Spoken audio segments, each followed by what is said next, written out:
Gabriel, percevant ce qui se passait malgré l'intensité de son combat, comprit le plan. Mais il savait aussi qu'il devait maintenir Morden occupé pour permettre à ses compagnons de renforcer le saut. « Tu as l'air distrait, Kane », railla Morden en intensifiant ses assauts. « Aurais-tu compris que tes efforts sont vains ?» Gabriel para une attaque particulièrement vicieuse, le métal de leurs lames crissant sous la tension extrême de l'impact. « Ce qui est vain, répondit-il, en repoussant violemment son adversaire, c'est de croire que les dévoreurs te laisseront une place dans leur nouvel ordre. » Les yeux de Morden s'étrécirent, la lueur violacée qui les habitait vacillant légèrement. « Tu n'as aucune idée de ce qu'ils m'ont promis, siffla-t-il. Des promesses ? À d'autres, peut-être, mais pas à toi, Morden.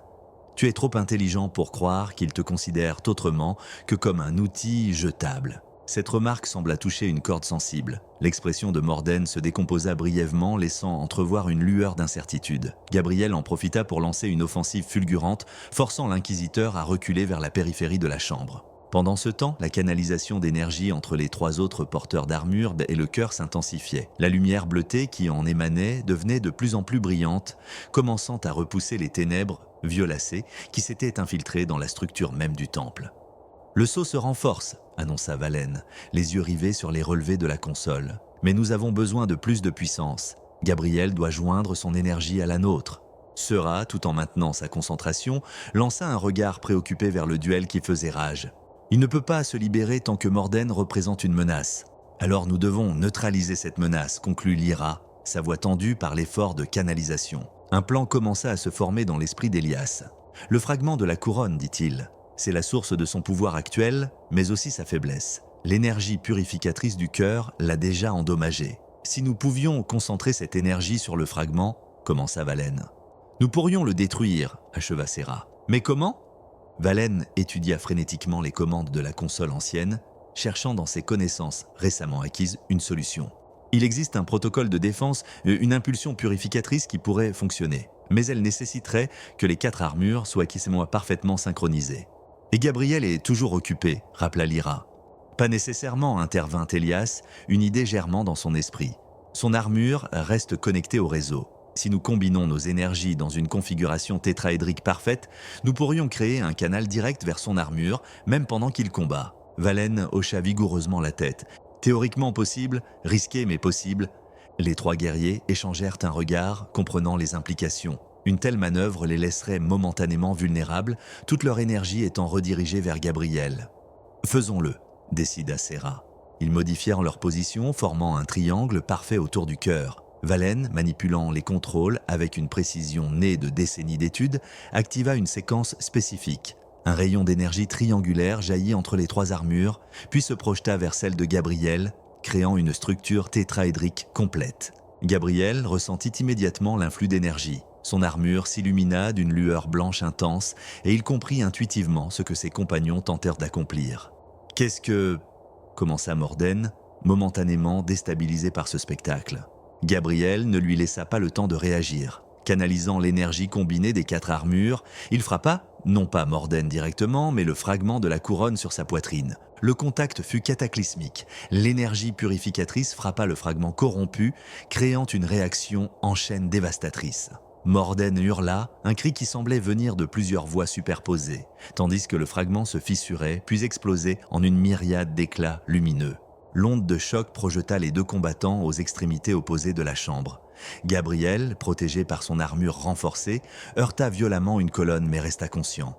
Morden s'effondra au sol, son corps parcouru de spasmes, alors que l'énergie corrompue qui l'habitait se dissipait dans l'air. « Maintenant !» cria Valen. « Le saut, tous ensemble !» Gabriel se releva péniblement et rejoignit ses compagnons autour du cœur. Les 4 porteurs d'armure unirent leurs énergies, créant un vortex de lumière purificatrice qui s'engouffra dans le cœur du temple. L'effet fut immédiat et spectaculaire. Le cœur pulsa d'une luminosité aveuglante, projetant des vagues d'énergie qui parcouraient la structure entière du temple. Les anneaux concentriques à l'extérieur accélérèrent leur rotation, créant une barrière dimensionnelle qui renforçait le sceau primordial. Pendant plusieurs minutes, ils maintinrent cette canalisation, poussant leurs armures et leurs corps jusqu'à leurs limites. Puis graduellement, l'énergie se stabilisa, le cœur retrouvant sa luminosité habituelle, mais désormais dénué de toute corruption violacée.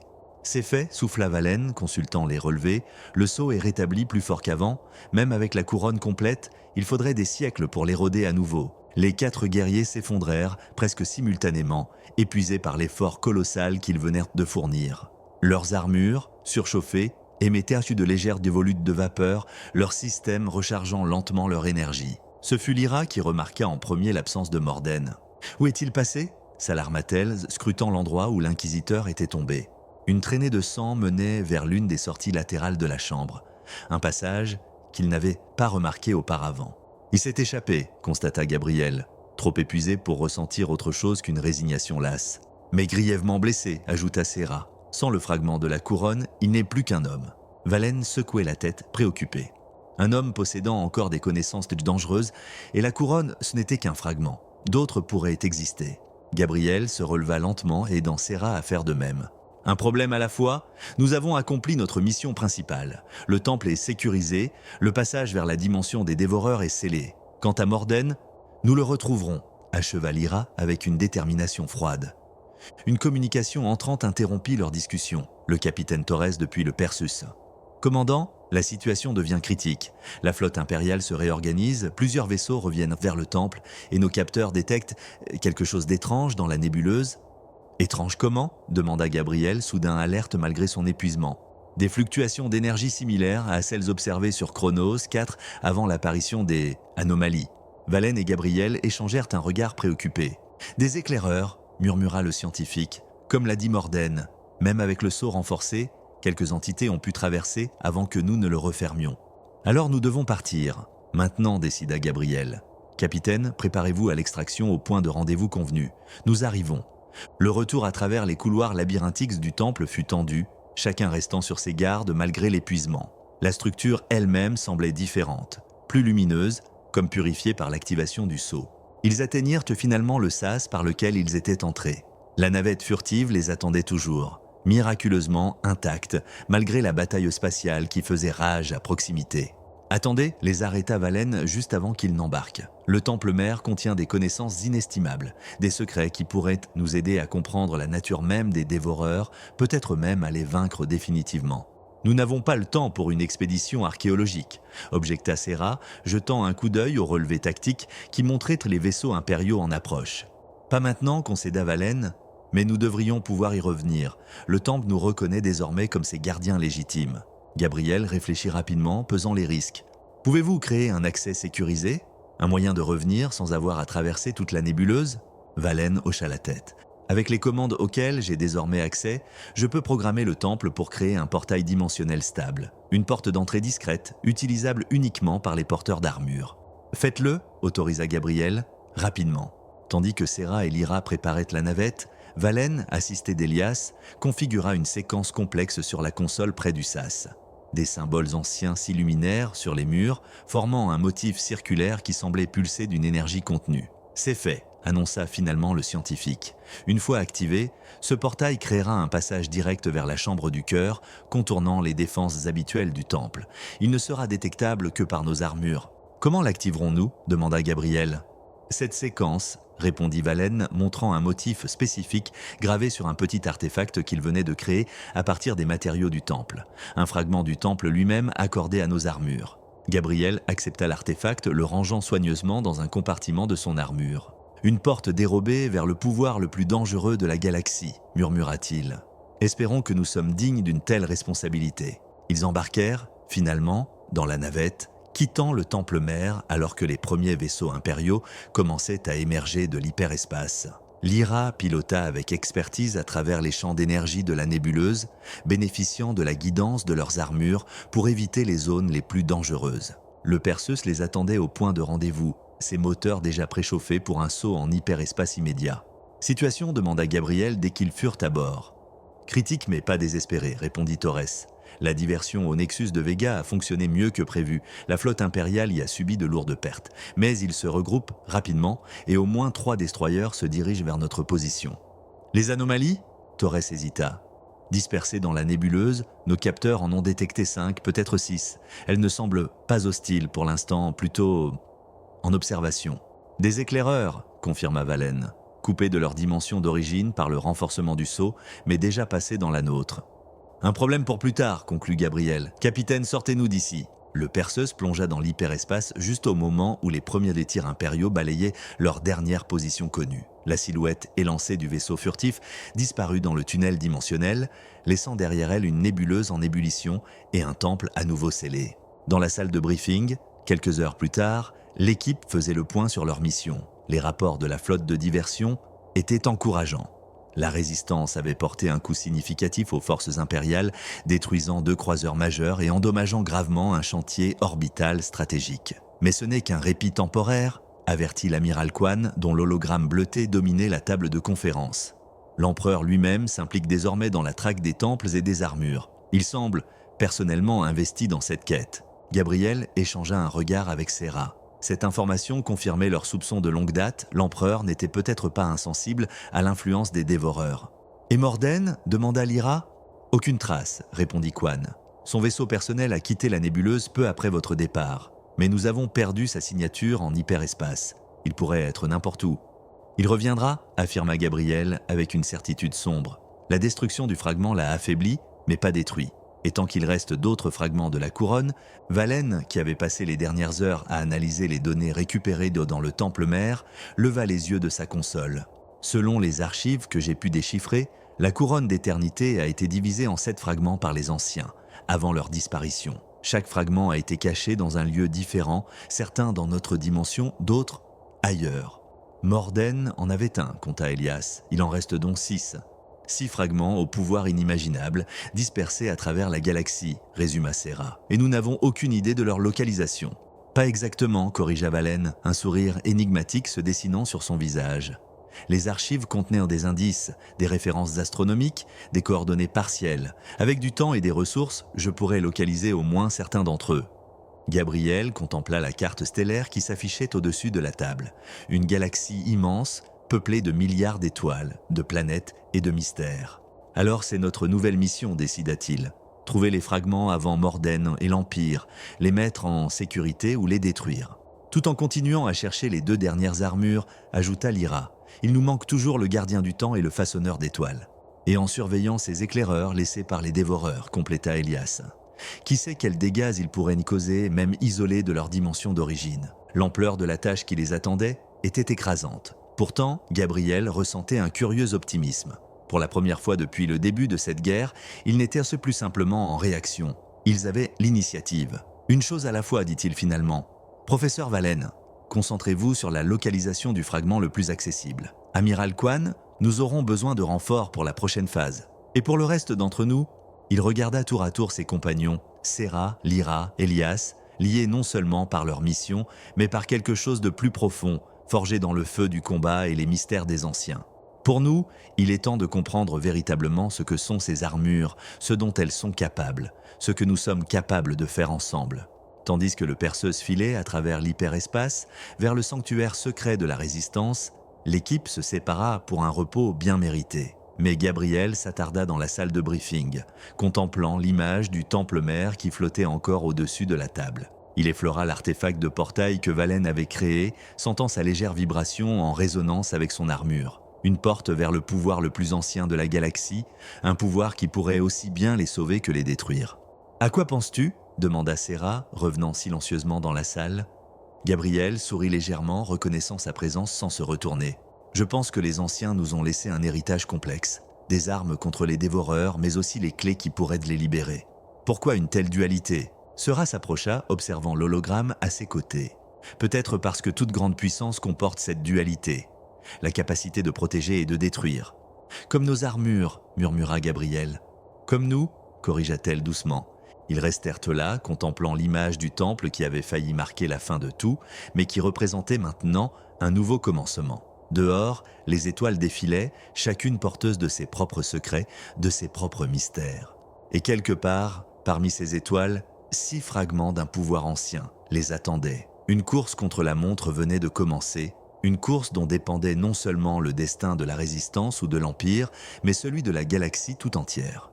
3 semaines s'étaient écoulées depuis leur confrontation avec Morden au Temple Mère. Le Perseus camouflé dans la ceinture d'astéroïdes qui entourait le système Tau Virginie était devenu une ruche d'activité frénétique. Le professeur Valen avait transformé le laboratoire du vaisseau en centre d'archéologie improvisé, ses murs tapissés de symboles anciens et de cartographies stellaires.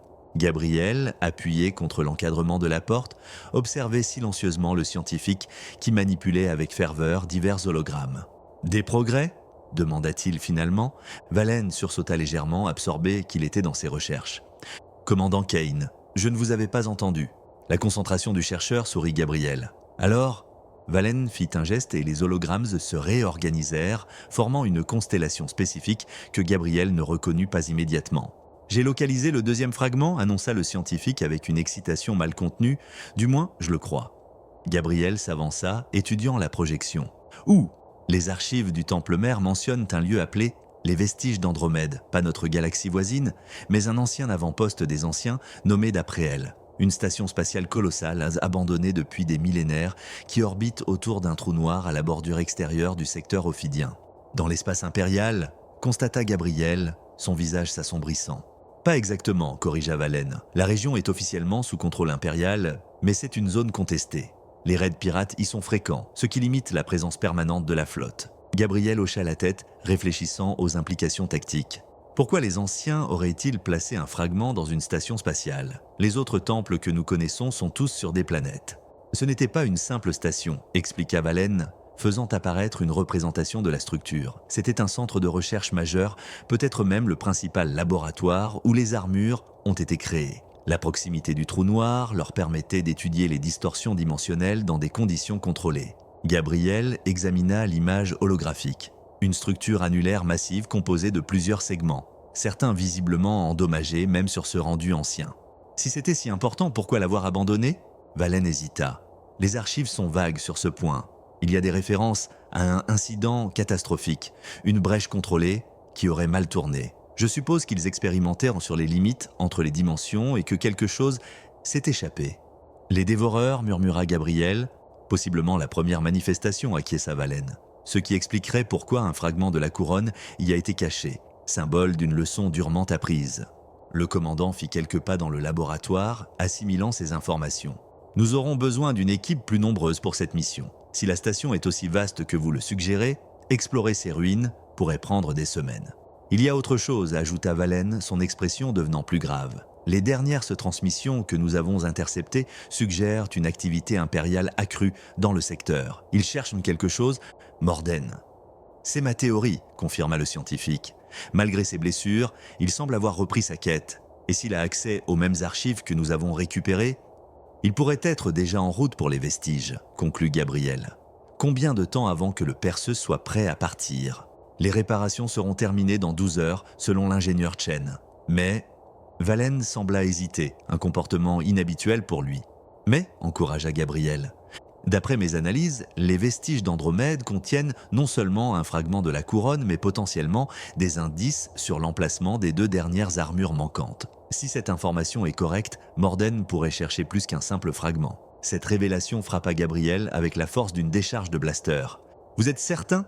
Les archives mentionnent un berceau des gardiens, dans les niveaux inférieurs de la station. La terminologie correspond à celle utilisée pour décrire les chambres de stockage des armures. Gabriel activa immédiatement son communicateur. « Sera, Elias, Lyra, réunion d'urgence dans 10 minutes, en salle de commandement. » Il se tourna vers Valen. « Vous avez fait du bon travail, professeur.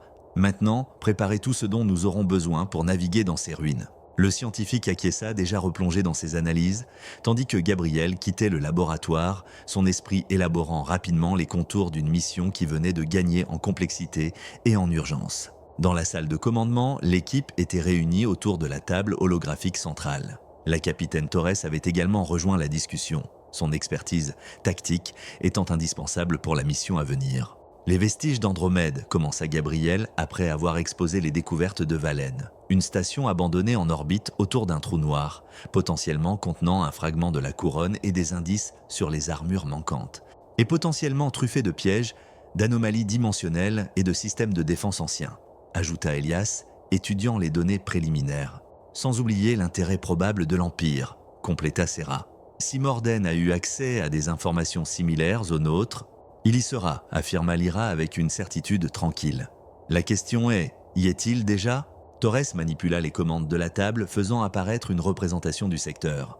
Nos capteurs à longue portée ont détecté des mouvements de vaisseaux impériaux dans cette région, dit-elle en désignant un cadran spécifique. Principalement des frégates légères de reconnaissance, pas une flotte d'invasion. Des éclaireurs, confirma Gabriel. Ils cherchent la station comme nous. Ce qui nous donne un léger avantage, intervint Valen.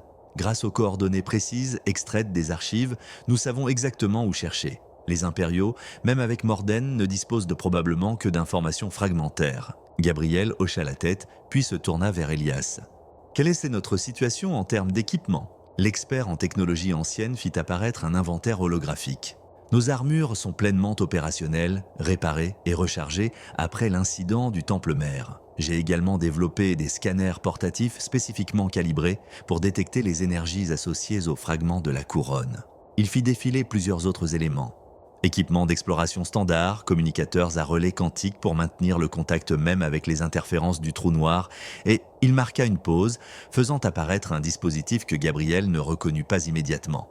Un prototype sur lequel je travaillais avant notre départ, un stabilisateur dimensionnel. En théorie, il devrait nous protéger contre d'éventuelles anomalies, du moins temporairement. En théorie ? Questionna Serra, haussant un sourcil. Elias haussa les épaules avec un demi-sourire.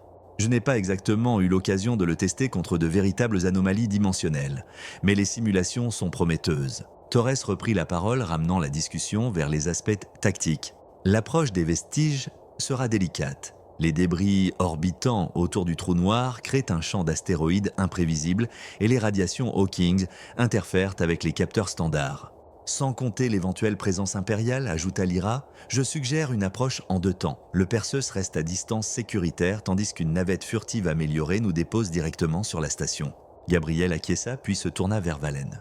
Que savons-nous de la structure interne des vestiges ? Point d'entrée, système de sécurité ? Le scientifique fit apparaître plusieurs schémas architecturaux. Ces plans sont anciens et probablement incomplets, prévint-il.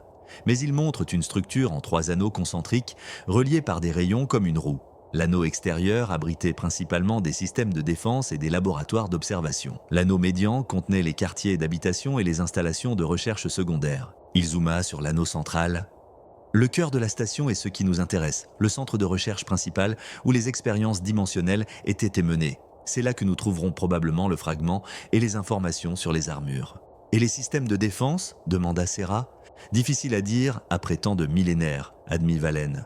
La station fonctionnait sur le même principe que les temples, reconnaissance des porteurs d'armure pour l'accès aux zones sensibles. Mais l'incident, mentionné dans les archives, pourrait avoir corrompu ces systèmes.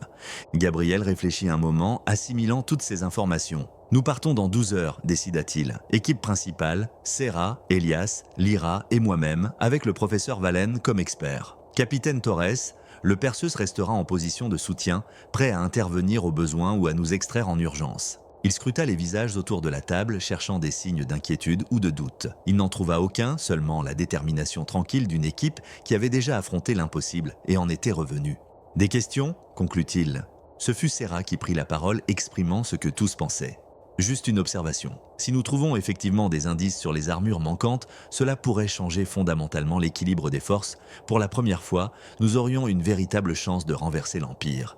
Les silences qui suivent les grandes décisions ont leur propre poids. Dans la salle de commandement du Perseus, ces mots de Serra résonnaient encore, tandis que l'équipe se préparait pour ce qui pourrait être leur mission la plus décisive. Gabriel s'isola un moment dans ses quartiers, contemplant son armure. À travers sa surface polie, il revoyait le chemin parcouru depuis sa première rencontre avec les technologies des anciens. L'espoir et le danger s'y reflétaient en parts égales.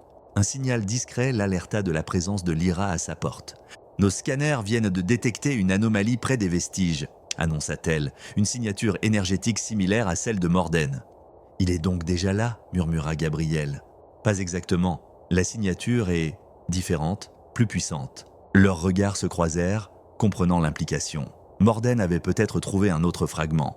Dans le laboratoire, Valen et Elias finalisaient les derniers préparatifs, leur excitation scientifique à peine contenue face au mystère qu'ils s'apprêtaient à découvrir. Serra, quant à elle, méditait dans la salle d'entraînement, son armure répondant à ses mouvements, comme une extension de son corps. Le Perseus s'engagea dans sa séquence de prélancement, ses moteurs vibrant doucement en préparation du saut.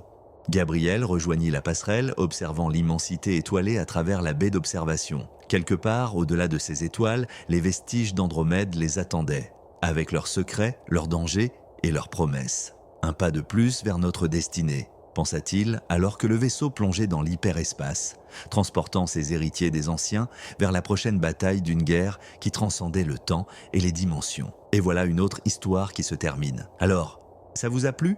Dites-moi en commentaire, j'ai hâte de savoir ce que vous en pensez. Si vous voulez plus d'histoires comme celle-ci, avec un début, un milieu et une fin sans suite, abonnez-vous maintenant. Comme ça, vous ne manquez rien et il y aura toujours une nouvelle aventure à découvrir. Envie de soutenir et d'aider à proposer encore plus d'histoires par jour, le PayPal est dans la description.